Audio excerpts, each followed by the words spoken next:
My name is Phil Stago. I am your in-law from White Mountain Apache Reservation.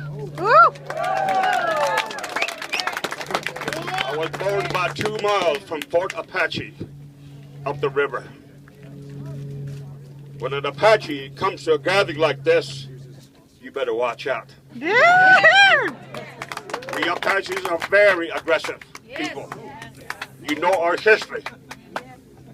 We've been here. We've done this.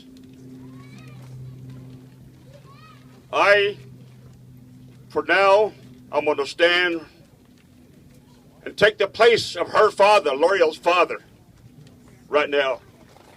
If you would just turn your thoughts back a little bit right now. Imagine me as her father, because I'm going to speak to you as her father. Yeah. I would ask Chief Garnett, come before me right now and talk to me.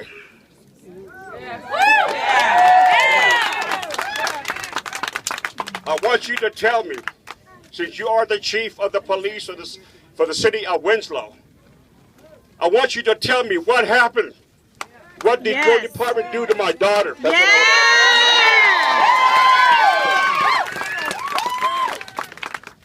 I want you to explain to me how you did it and why you did it. Yes.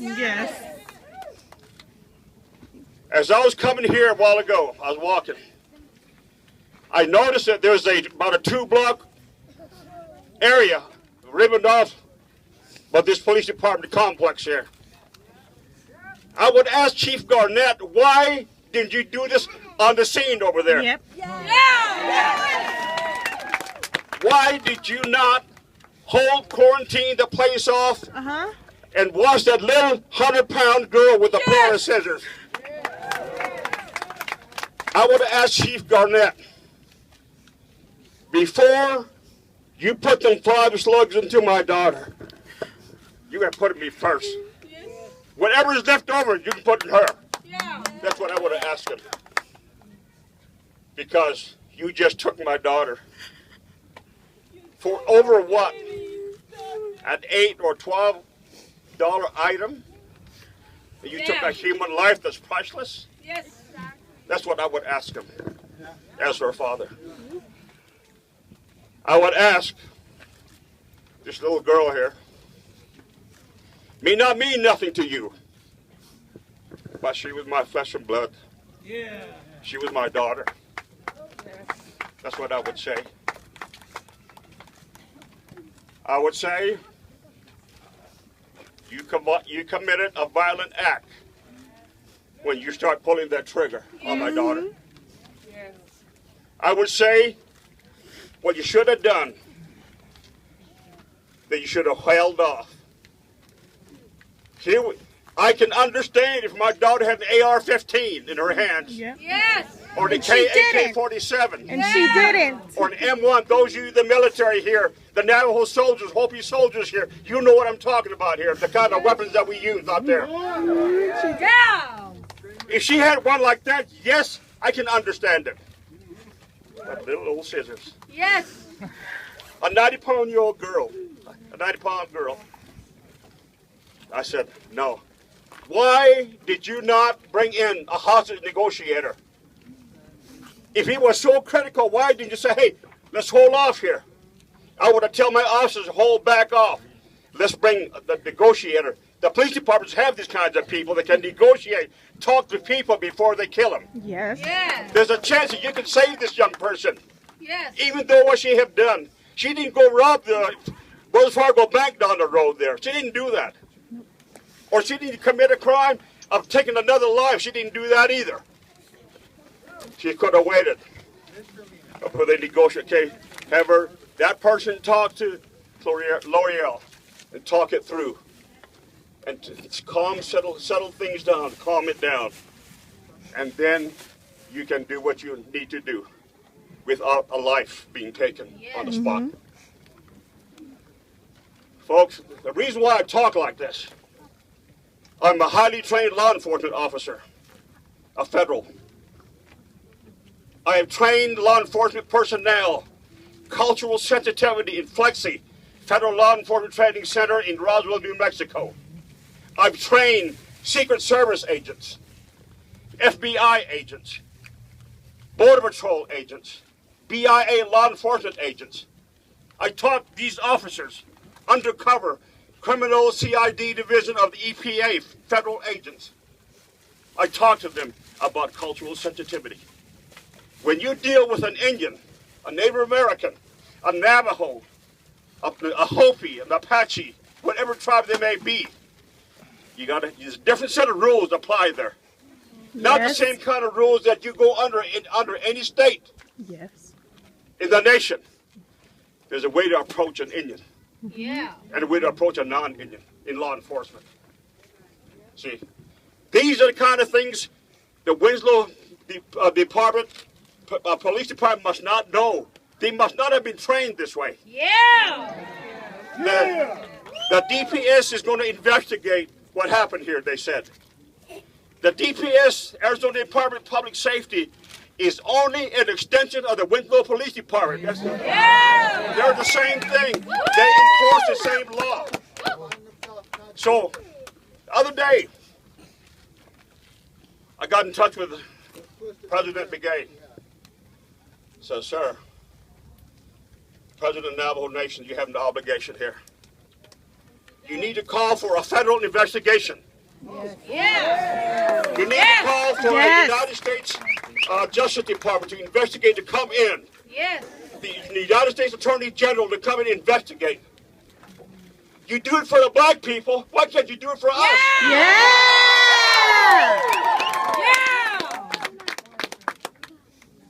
And then after this all dead and done, you call in the Navajo Nation Human Rights Commission. Let them do their investigation after that. Let's get the show on the road here. Let's get it on here. If you want to, but let's do it legally.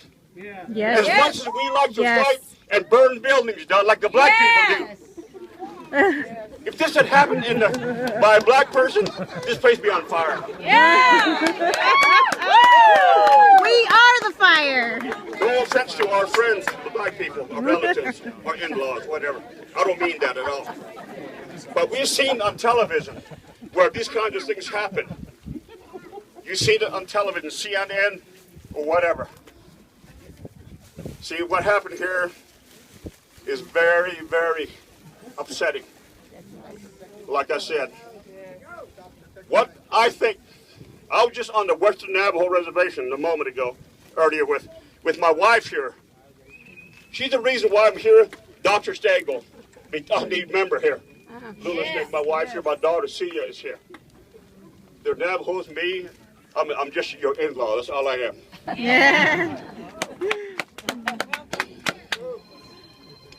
But I'm going to finish out. While I was over there on the west side, while I was over there, I was an Apache on the res. Or I could have been a Navajo on the res. But as soon as I got off the res down here by loop turnoff, I'm no longer an Apache or a Navajo. Boundary lines changed, my Indian status went away. I'm in Winslow here, I'm not an Apache here. You're only another citizen. You know, some of you don't get it, huh? I am a highly trained professional also. I'm no spring chicken in law, I'll tell you. I have fought cases like this, United Supreme Court, 3 times with my tribe. 2 cases on the law books.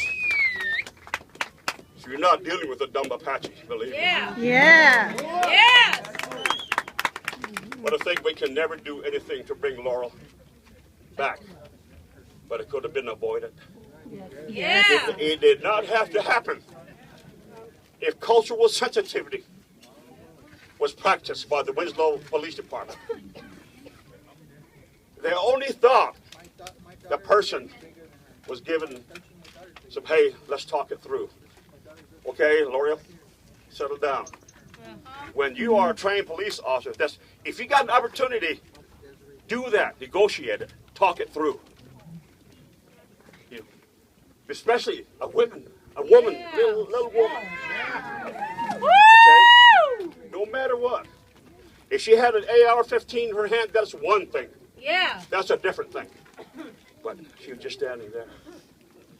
I talked to some of the eyewitnesses in this case that actually saw what actually happened.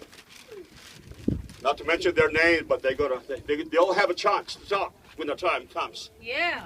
It's not the same story what they're saying over there, Winslow Police Department, what DPS is saying now.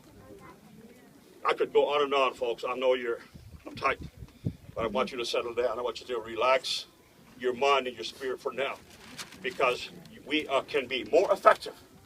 We have Apaches say, be calm, cool, and collected. We know how to attack people. We've done it all our career. Yes. In our history, we know when to kill. We know when to attack. It was instinctive of us Apaches. But in this day and age, we got to do it differently. We don't want to give them any more time to come at us and to our people anymore. So we got to be really careful, folks. Make sure that you are careful with what you do and what you say out there in the public. Don't give them any more chance to empty some more bullets on our people. See? You know, this is a very serious thing. I just wanted to say this to you, my in-laws. Shall I little city here? The y'all what you have to say. Oh. There you go. The zone was order, the zone to the yada. Oh. It's something that's on here. If we judge it, if we see here, which are not in clear. Apache say you cut you. It's how we yard. Oh. A coal, get a couple. A course is the other. Yeah. We bomb between me keen the kunos tasa. Better that we, the Navajo people, remember we got culture, we got tradition, indeed we got prayers in dealing with this kind of stuff. So it's time to go that really strong right now, folks. But don't become one of them violent, unfairly, dishonestly violent. Don't do that. Okay. Oh. That was car. Oh. I want you to know